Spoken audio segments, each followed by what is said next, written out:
I want to ask this question of you. This concept, branded content, do we have the right definition? Are these the right two words, branded content? I think if it's too branded, it won't be content people are necessarily interested in sharing. So I think there may need to be some rethinking of it, but I prefer branded content to viral video because that's a little bit of a cart before the horse. You know, everyone's hoping that that's the output that happens, but more often than not, you know, there's too much content right now, and I think the ones that kind of rise to the top are the ones that people are really interested in sharing and have that kind of storytelling theme to them. I mean, you say there's too much content. I mean, I don't know, Peter, maybe you can talk to this. Is there too much mediocre content? I mean, what do you think? Well, look, I mean, first of all, back to the other question, because I love the question. I think everybody in the room understands what we mean by branded content, but I've always hated the two words together because they don't really describe what it is that we're doing. We're creating content that establishes context for a marketer to try to make a connection to their consumer and create value, create some form of return on investment, accomplish some goal with regard to a marketing objective. And at the same time, engage an audience, because it won't happen without engaging an audience. So is the content branded? You know, when we've done projects, you've never seen the brand in the content, but it's funded by a brand. If it's done right. Exactly. So I think, you know, we have to kind of have a little bit of elasticity about like what that phrase really means and what it really describes. And I think, you know, there's always room for great content. There's never enough of it. And I think the fact that so many content creators are now in the marketplace means that there's more content than ever, and yes, probably more mediocre content and content that isn't necessarily as pleasing as we'd like it to be. But that comes with the price of entry in terms of having more people involved in the business. But I'm optimistic about it. I think the fact that we've lowered the barrier and have more creative minds engaged means that we're going to get great stuff. It's just going to take a little time. Right. I mean, Barney, you know, one of the things, you know, we've been chatting about is why? Like, why are we making all this stuff? You know, is it a consumer thing? Is it on the brand side? Why did you do the project you did?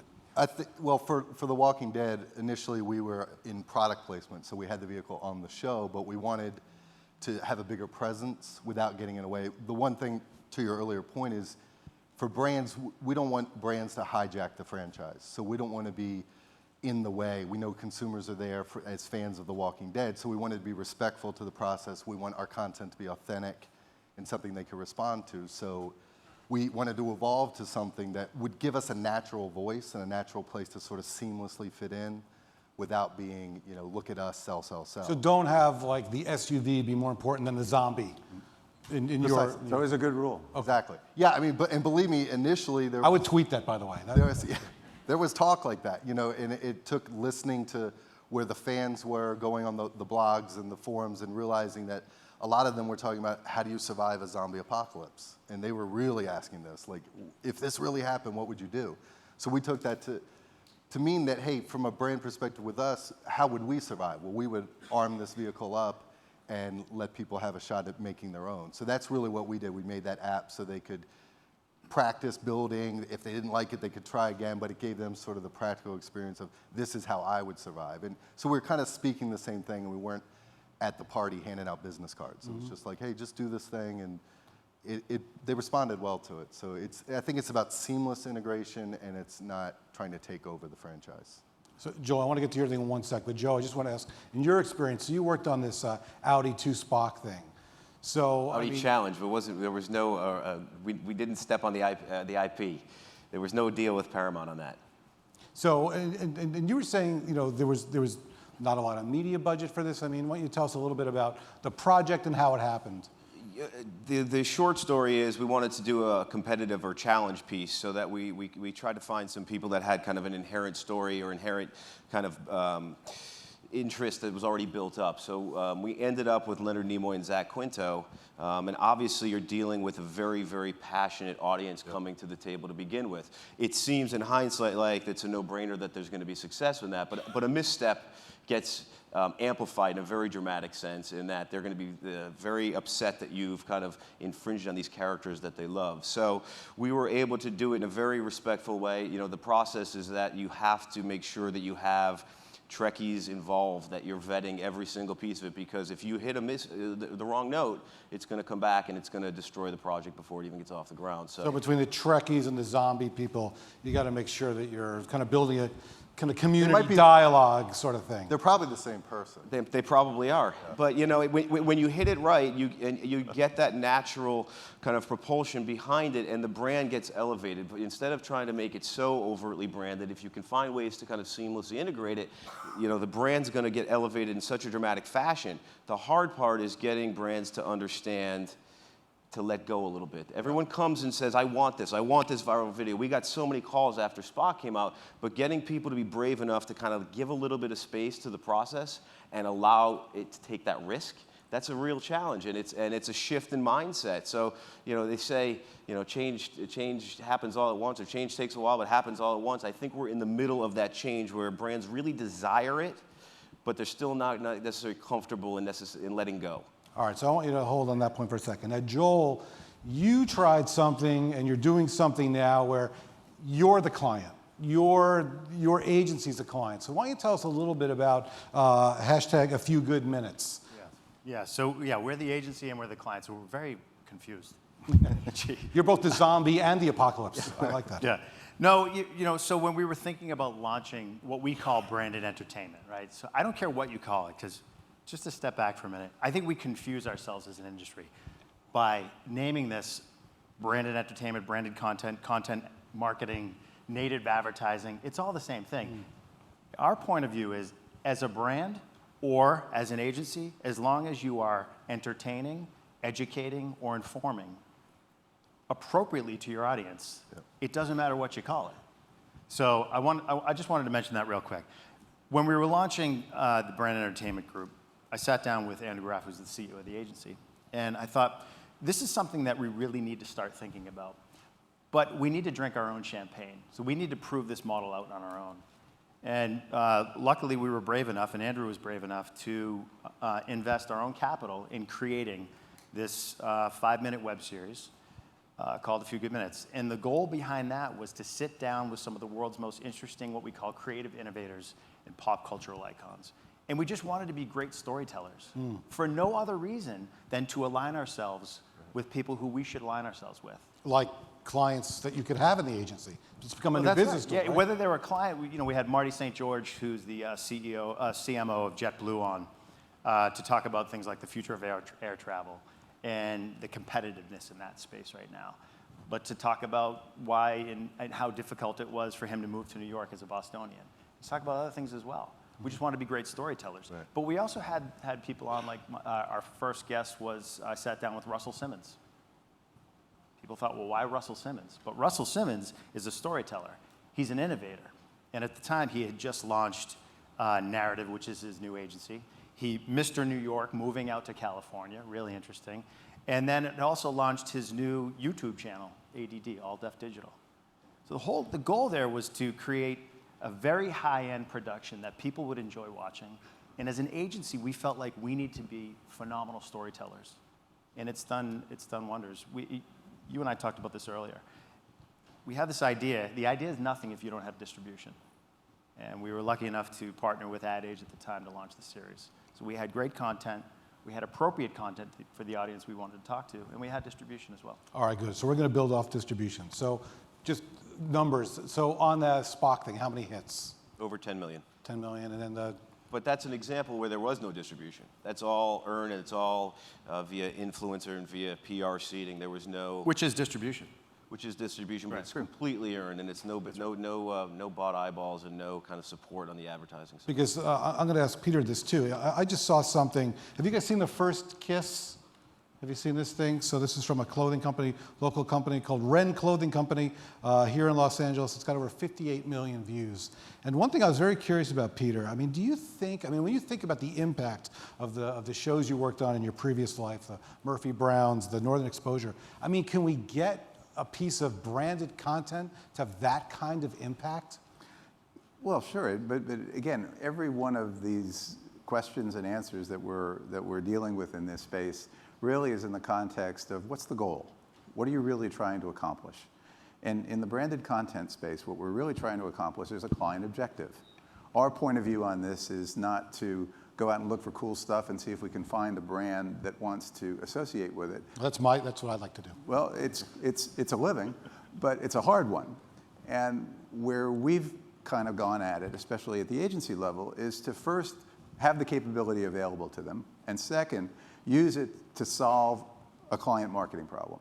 In the process of doing that, can we create something that's really iconic and that really sticks in American culture? Absolutely. It happens all the time. Great brand work lives for decades and decades, and has. But again, the end is either awareness or preference or purchase. It's really about accomplishing a market objective. Murphy Brown, Northern Exposure, Lost, those shows are created with a different goal in mind. They're there to be long-term intellectual property assets. That's what they were. That's what the promise was in terms of their investment, in terms of development, production, and distribution. They were there to last a really long time and accrue value in a global sense. So the goals were completely different. The other thing is that campaigns, which these branded content pieces are part of, have fairly short shelf lives. They don't last for years and years and years. Client marketing objectives change, goals change, audiences change, media changes, people change. CMOs brands. CMOs change faster than almost anybody. So those things have a tremendous impact in terms of the end of why these pieces are done and what their longevity is. On the contrary, in terms of intellectual property franchises, the goal from the beginning is to get it to last a really long time and accrue value over that really long time.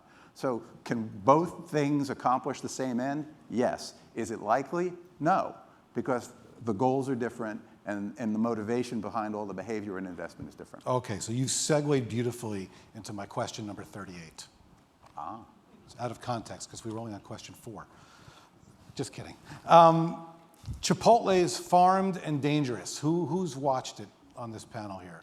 Who's watched it out in the audience? Let me see. Okay. 9 people total. I'm kidding. This is episodic television, isn't it? I mean, Joe, isn't this an episodic TV show? Yeah, I think it is. I mean, I think they have a very specific message that they're trying to convey, and I think they're doing a really good job of getting people to kind of back into something that they may not have paid attention to begin with. So I think that's a really good example of a brand doing it in more of an episodic sense. I don't know that there are that many of those examples. What do you think? I don't know. I think you need a balance. You know, for me. Oh, yeah, here comes the controversy. I like it. All right. I like it. I think it's great storytelling, but I also think there has to be balance there for the client. In other words, the brand has to make sense within the narrative. And in some instances in brand and entertainment, the brand can almost be too quiet as well. We talked about the Lego movie. I don't want to steal your thunder. No, go Lego movie. No. The Lego movie, to me, it's a great example of balance. It's great content, obviously, if you look at the box office numbers.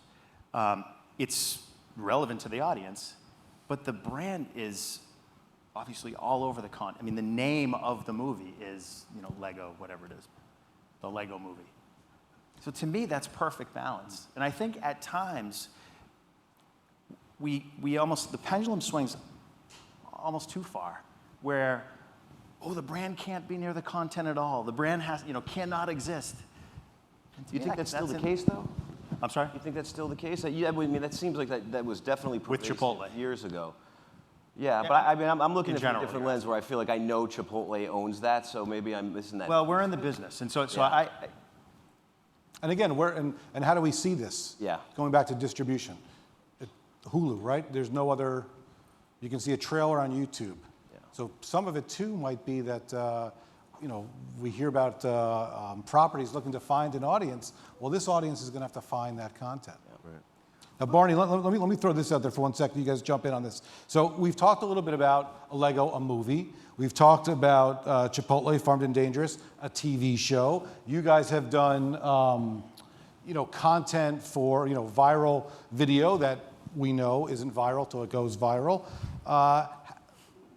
Again, this notion of branded content, how do we frame up a Dove Sketches and a Red Bull Stratus and an Oreo tweet? Are these all branded content? I mean, Barney, what do you think about that? Yeah, I mean, I think they are definitely, but I think within an agency, as we take on those assignments, I mean, I've been in Notion 18 months, and I've already worked on 3 different ones, and each time, there's no template. I mean, each time you're approaching through which channel's the best, which way are we reaching fans or followers of this particular entity, and what's the best way to do it. So I think you kind of have to not totally blow it up each time, but you can't just, it's not the good old days of, okay, here's TV, print, outdoor, we're done. It's got to be, you know, like I was saying with The Walking Dead, you would think, oh, that'd be a TV-driven thing because it's on TV and, you know, that's where they have a huge viewership and that would be the only, you know, kind of do it there and be done. But we realize that these fans of this show are active and rabid and want to contribute and kind of get a joy in being able to say, I did this and look how great I am at building a Nerdmobile. So we gave that to them and really wanted them to, that was just a different way in, and it wasn't on the brief. There was no, you had to listen to what the fans and what the crowd was saying and respond to it. And we had our first misstep. You know, initially we... Did you get in trouble? As in trouble as you can get in that world, but we built one. Those guys are zombies, man. They don't mess around. They're tough. They're tough. So we built one and sent it down to San Diego Comic-Con. We took an Elantra and put weapons on it and armor, and we thought we did a good job, and we sent it down there. And the casual fans were taking pictures with it and having fun. And then the super fans got a hold of it, and just all over, it was like, well, I don't know if I would have put a sunroof on it. A zombie could get on top and reach in and rip your face off. And I don't know if I would have put it so low to the ground. There's going to be corpses on the road in the zombie apocalypse. You need clearance, and on it went. Why did you do focus groups? Couldn't you get I guess, a couple of zombies in New Jersey? Come on, put it together. We went to the Mecca. We went to where they were worshiping. So it, you know, as it turns out, though, that was helpful for us. So we could have dug our heels in and been like, no, we know what we're doing. We're advertisers. We're going for this. But we responded, and really what we heard is they wanted their own chance to make it. So that's why the app was the answer. It's different. We're working on FIFA World Cup right now. I can't say what we're doing, but it's going to be different. Like each time, from the agency perspective, I know it's different from my panelists here, but for us, it's kind of a new you got to change the way you work. I mean, you Joel, got to change it. Yeah. I mean, you came in as a disruptor into your agency. I mean, how did you do that? I mean, this is a transform conference here. We've got some folks here. I mean, what do they have to do to change their agency to live in this world? Well, I think you have to first be willing to take chances. And, you know, I think when I first introduced the idea and the concept behind A Few Good Minutes, luckily I had great dialogue with the gentleman who writes the checks. And I think one of the challenges that we have had internally within the agency is to get people inside the agency first to understand what we're doing and why we're doing it. But we had to prove out the model. And we have. You know, so we moved on, talking about distribution, we moved on from Ad Age to, we recently signed a production deal with AOL, and we're going to be featured at the New Fronts. So we were able to build audience, we were able to get great guests on the show. We're able to produce what I think is exceptional content. To me, it comes down to storytelling and understanding who you're speaking with. Now, Joe, you were saying that you guys were kind of in a place where doing this kind of content wasn't that different, but maybe, you know, tell the audience a little bit about I when think you do those walkarounds and stuff. To Peter's point, it's what's the goal? Then it's who's the audience and how we're reaching the audience. Because I think everyone up here is talking about it through their own lens, and it is a broad spectrum. I mean, there are times where, you know, we could do a simple tactical thing like a product walk around of a new vehicle and just put an engineer walking around a car being very informative, or we can put a little bit of an entertaining twist to it and have the same impact of my audience is now media writing about this car, but instead of it just informing them and informing their stories, it's getting embedded into their stories. It's ending up on Mashable. It's ending up on Popular Science. So that's branded content. It's on a much different scale than some of the things we're talking about here, but it has real impact for the brand, and it's just a different way of looking at something with a little bit of a twist. Instead of doing it the exact same way you've done it in the past, how can we use these new tools? How can we use this kind of creative outlet to tell that story, but it's really focused on the audience. Not everything needs to go viral or end up as a network series or end up with 100 million views. They just have to be kind of purposeful for what you're trying to achieve. By the way, I would have put Scotty as the sales guy. Have Scotty. So I mean, that guy's got passion. You know, I think I think Kirk would be a little rough on the car. R2, yeah. Well, Kirk, Shatner made a lot of money on Priceline. He's hard to get. That's right. That's right. Well, maybe you can do like a co-branding thing. Exactly. Very interesting. All right. Now, one thing, and maybe Peter, we'll start with you. BMW announced that they're going to do a new sequel to BMW films. So if we go back in our time machine, go back to 2002, pre-Twitter, I don't even think there was that much Facebook. I mean, I was certainly thinner and less gray. I mean, 2002 was a different world then. What advice should we give to BMW films? Well, first of all, I think they're to be applauded for having been as courageous as they were, because not only were you less gray and thinner, you can say. and you know, even more appealing than you already are, which is hard to imagine. That's hard to do. You're a good man. You're a good man. There wasn't very much broadband. So the whole delivery system for being able to look at short form video was so constricted that, again, it was a real gamble, a real long shot gamble. I remember our client, John Hayes, who our host for today, Chris Weil, knows real well for having done great work for. He invested with Jerry Seinfeld in doing a short form video that, again, begged the question of how are people going to see this? But what they wanted to do was learn. They wanted to really explore how this new medium was going to impact consumers and how consumers were going to impact mediums and their relationships to their brands. And even though if you measured the results on the basis of how we would measure it today, they were probably failures, they were terrific successes for what they were. So for BMW, it's now a chance to bring their courage and their imagination to the table in a business now that can reap them much more reward in a monetary way, in a way that we can judge ROI that we were never able to judge before. But again, if I was their agency, which I'm not, and you know, hey, we're always here, I would again start with the same question of what are you trying to accomplish? Is it content as context?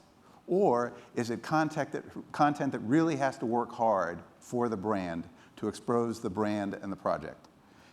Different goals. So in some cases, I think your criticism is great, where a brand really is trying to accomplish awareness and preference and really needs to be all over that content.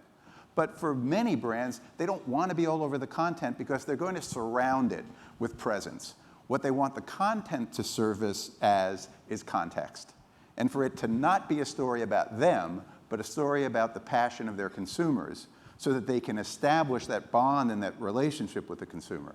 So I think, again, it's always, Joe said the same thing before, understanding what your goals and objectives are first, understanding your consumer, understanding in medium where you're going to reach them, and then crafting the best idea that you can to put those pieces together to deliver value to accomplish the goal. So I think that's excellent advice and extremely pragmatic. I mean, Barney, creatively, here was a 5 or 8 part series that BMW had, or they were 8-minute films, distributed on DVD. I mean, what would you do with it? I mean, you've got a franchise essentially. What would you do? Yeah, I mean, first of all, I thought the stuff they were some of the pioneers, especially on the agency side of being in this world. So, I mean, obviously this stuff was amazing then. I would imagine, I'm not 100% obviously where they're going, but I would imagine it'd be something a little more that pulls audiences in to give them some sort of role, be it socially or some sort of simulator type thing or something. Bring the zombies right to I want to bring zombies in, I see the theme here. Flamethrowers. But I think, yeah, it maybe wouldn't be so lean back and watch. There's going to be some sort of way to maybe pick a path in the story or something that's a little more interactive and not so just watching. We work with Audi. I think they should do VHS tapes and put them in the mail. Yeah, it's the whole Betamax deal. I school. dig it. I dig Either it. that or That's beta. good. All right, so Joe, future branded content. What are we going to see in the next 18 months? Look into your crystal ball. Tell the folks what they should be doing. I think we're going to see a lot more of the same, but I think that we talked about the cream rising to the top, and those that have success tend to get emulated a lot. And I think that everybody's kind of watching. I think the point we made earlier about the expansiveness of it, I think people will start to plug into more. It's not about just creating that big viral moment, but that using this as a tool can be helpful in a lot of different ways and a lot of different manifestations. And I think that there may be more, but there's going to be more of an expansive view on it, I think. Joel, 2016, any predictions? Yeah, I mean, I think brands are going to up their game. They have no choice, and consumers are going to drive that behavior. So, I hope to see brands embrace the idea of truly branded content. And do you think they're going to have to change the makers? Is this going to be, are we going to see even more Hollywood kind of encroaching on Madison Avenue? Yeah, I see, when I talk about branded entertainment, I always say it's the convergence between, and a lot of people say this, Madison Ave, Hollywood, and Silicon Valley. The Silicon Valley is definitely driving distribution. Peter mentioned a while back, earlier, he said in 2002, right, whenever BMW had come out with this, the problem was there weren't any vehicles, or there were very limited vehicles that existed in terms of viewing content. The problem today, there are almost too many. The world is very noisy. It's hard to sift through all the content to find content that's appropriate to me or to consumers. So I hope to see that change as well. And Peter, what do you see in the future? Well, I think it's interesting that first of all, I think that the use of content in ways that are different than what we've always traditionally understood as brand messaging is going to continue to evolve and continue to change. And branded content, for lack of a better definition, is going to continue to expand that definition of content in the way that clients connect to their audiences. But I think there's something else beyond that, and that's almost a little bit of back to the future. And what I mean by that is that brands also can create intellectual property franchises that are sustainable, that are long-lived, and that can be valuable to them, that can help mitigate the cost of investment in creating the marketing platform in the first instance. Just because you're creating it as a marketing platform doesn't mean that it can't be an intellectual property platform that lasts a long time, that returns value, and that pays for itself. So I think more brands, if they're going to have to invest in content as context, are going to start looking at content as an asset and not just as an expense. And I think that's going to be interesting because that really does create a convergence model where great storytellers and people who really understand analytics and brands and people who really understand how to communicate in the way that Madison Avenue has all kind of come together to kind of accomplish a common goal. Excellent. Well, I'd love to thank my panelists. They did a fantastic job. Just to summarize for the group here, I'm getting, this is what I got, and hopefully you guys got this too. Definitely objectives. Really be clear on what you're trying to do. Quality counts. I think that's the second one. I think the third thing, Barney, you brought this up, listen for the consumer. Right. And I think the last point, you can't go wrong with zombies and Trekkies. So thanks a lot, everybody. Thank you guys.